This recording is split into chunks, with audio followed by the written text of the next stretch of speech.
Hello friends, welcome to my YouTube channel. आज हम पढ़ेंगे मेवाड़ का गुहिल वंश।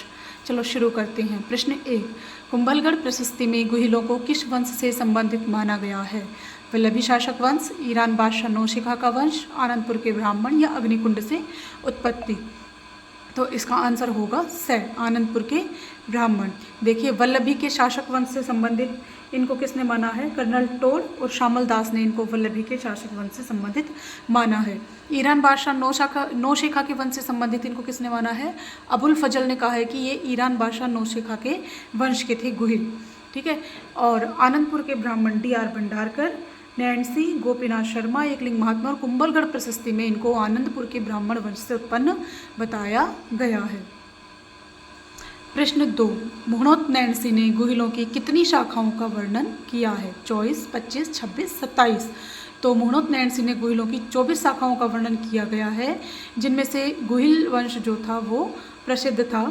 गुहिल वंश की स्थापना गुहिल ने की थी 566 ईस्वी में, और इसके पिता थे शिलादित्य गुहिल के, जो कि वल्लभी के राजा थे। गुहिल राजा जो है वो सूर्यवंशी हिंदू राजा कहलाते हैं।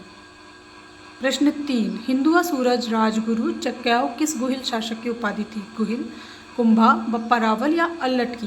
तो देखो, हिंदुआ सूरज, राजगुरु और चक्याव किसकी उपाधि थी? बप्पा रावल की। आंसर होगा स, बप्पा रावल। देखो, ये हारित ऋषि का शिष्य था और हारित ऋषि के आशीर्वाद से इसने 734 में मानमौर्य को हराकर चित्तौड़ पर अधिकार कर लिया और नागदा उदयपुर को अपनी राजधानी बनाया। ठीक है। इन्होंने नागदा में एकलिंग जी के मंदिर का निर्माण करवाया और स्वयं को एकलिंग जी का दीवान घोषित कर दिया। ठीक है।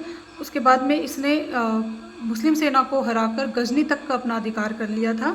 CV वैद्य ने बप्पा रावल की तुलना चार्ल्स मोर्टेल से की है, जो कि फ्रांसीसी सेनापति था।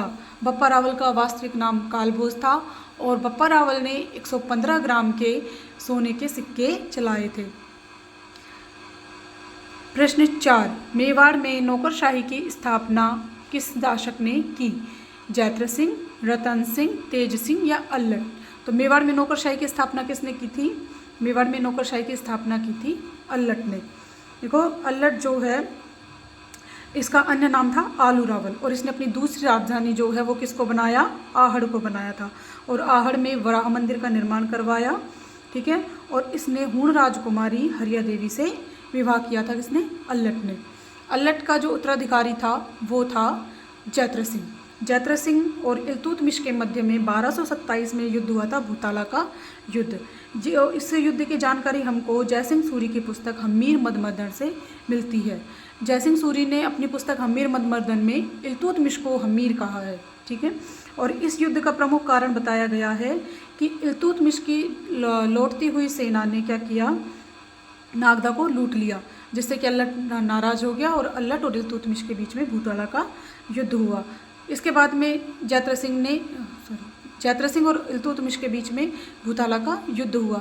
जैत्र सिंह ने इसके बाद में चित्तौड़ को अपनी नई राजधानी बनाया, और जैत्र सिंह का शासनकाल मेवाड़ का स्वर्णकाल कहलाता है। इसके बाद में इसका पुत्र हुआ तेज सिंह, इसका उत्तराधिकारी था तेज सिंह। तेज सिंह के काल में जो मेवाड़ का पहला चित्रित ग्रंथ, राजस्थान का पहला चित्रित ग्रंथ श्रावक प्रतिगमन सूत्र चूर्णी, इसको चित्रित किया गया, जो कि कमलचंद्र द्वारा चित्रित किया गया था। प्रश्न 5, मेवाड़ का प्रथम शाखा किस सन में हुआ? 1303, 1535, 1600 या 1704? तो मेवाड़ का प्रथम शाखा हुआ था 1303 में, रतन सिंह के समय। रतन सिंह की रानी थी पद्मावती। उन्होंने इस जौहर का नेतृत्व किया और रतन सिंह ने केसरिया का इस शाखे में नेतृत्व किया था।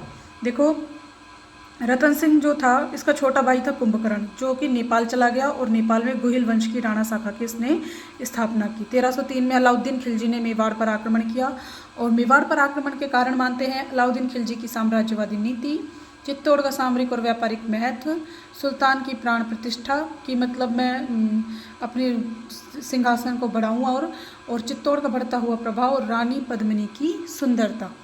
ठीक है। इसमें जो इसके सेनापति थे वो थे गोरा और बादल। रतन सिंह के सेनापति थे गोरा और बादल। ठीक है। इसके बाद में 1303 में इसमें रतन सिंह हार गया और अलाउद्दीन खिलजी जीत गया। जीतने के बाद में अलाउद्दीन खिलजी ने इसको अपने पुत्र खिज्र खां को दे दिया, चित्तौड़ को, और चित्तौड़ का नाम बदलकर खिजराबाद कर दिया।